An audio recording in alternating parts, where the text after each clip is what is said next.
বরগুনার আমতলী উপজেলার বিএনপি জনসভা ও র্যালি অনুষ্ঠিত হয় ৭ নভেম্বর ২০২৪ তারিখ। জাতীয় বিপ্লব ও সংহতি দিবস উপলক্ষে আজ ১০ নভেম্বর ২০২৪ তারিখ দক্ষিণ এশিয়ার সবচেয়ে জনপ্রিয় রাজনৈতিক সংগঠন বাংলাদেশ জাতীয়তাবাদী দল বিএনপি আমতলী উপজেলা পৌর ও সকল সহযোগী সংগঠনের নেতৃবৃন্দের স্বতঃস্ফূর্ত অংশগ্রহণের মধ্য দিয়ে এক বর্ণাঢ্য র্যালি ও জনসভা অনুষ্ঠিত হয়। উক্ত সভায় সভাপতিত্ব করেন আমতলী উপজেলা বিএনপির সদস্য সচিব জনাব তুহিন মৃধা। প্রধান অতিথি হিসেবে উপস্থিত ছিলেন জনাব অ্যাডভোকেট নুরুল ইসলাম শানু। আরও বিশেষ অতিথি হিসেবে উপস্থিত ছিলেন উপজেলা বিএনপির সকল যুগ্ম আহ্বায়ক ও সাবেক ইউপি চেয়ারম্যান বৃন্দ। উক্ত সভায় প্রধান বক্তা হিসেবে উপস্থিত ছিলেন দক্ষিণ বাংলার সিংহপুরুষ বিপ্লবী কণ্ঠস্বর সৎ ও আদর্শবান নেতৃত্ব জননেতা জনাব মশিউর রহমান আকন। এছাড়াও উপস্থিত ছিলেন বিভিন্ন ইউনিয়ন ও পৌরসভা থেকে আগত বাংলাদেশ জাতীয়তাবাদী দল বিএনপি, ছাত্রদল, যুবদল, স্বেচ্ছাসেবক দল, শ্রমিক দল, কৃষক দল, মহিলা দল সহ সকল অঙ্গ ও সহযোগী সংগঠনের নেতৃবৃন্দ।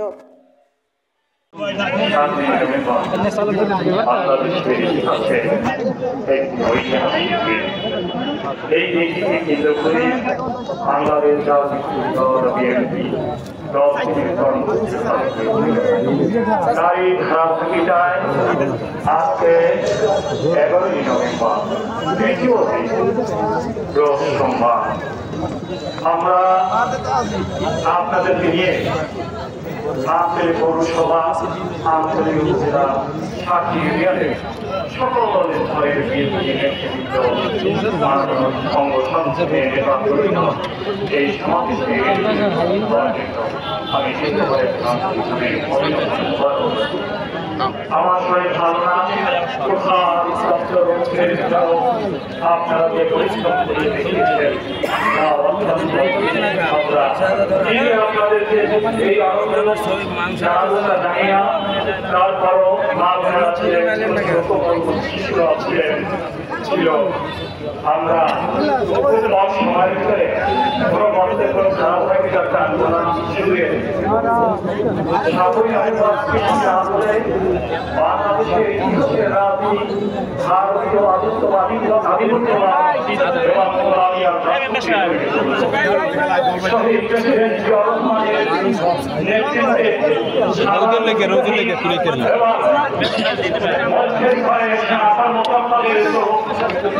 তাদের সকল সেনাকারদের থেকে এসে শহীদ প্রেসিডেন্ট জিয়া রহমানকে প্রেসিডেন্ট জিয়া রহমান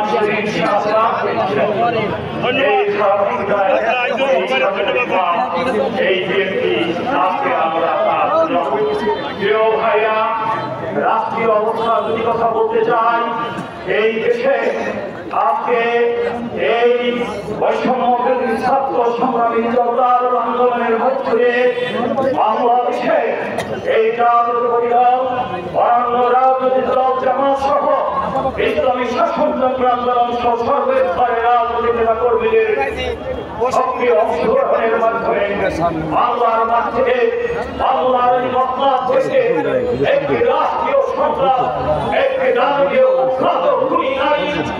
পৃথিবীর ইতিহাসে অনেক প্লেয়াররা রয়েছেন, ইতিহাসকে চর্চা করে দেখা যায় হাতিয়ার মতো দ্বিতীয় খুনি বাংলার জমিনে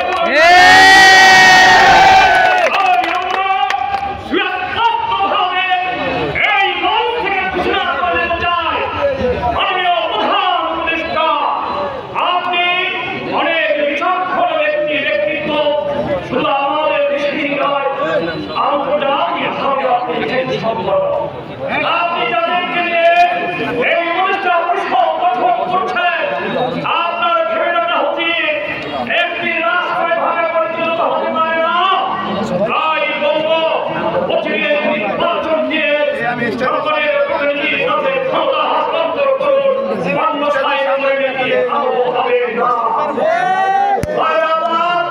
স্থানীয় ভাবে যদি কথা বলতে চাও, আমাদের সাথী ভাবে একটি পার্ট রয়েছে, তারা আমাদের যে এই দেশকে বাধাবিঘ্ন করেছে।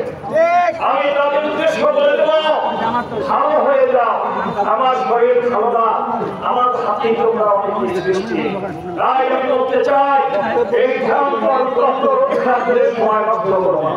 শুধুই বলি, ভালো হয়ে যাও, ভালো হয়ে যাও, ভালো হয়ে যাও। দল করো, দল করার সকলের অধিকার রয়েছে, কিন্তু সন্ত্রাসীকে বাঁচাতে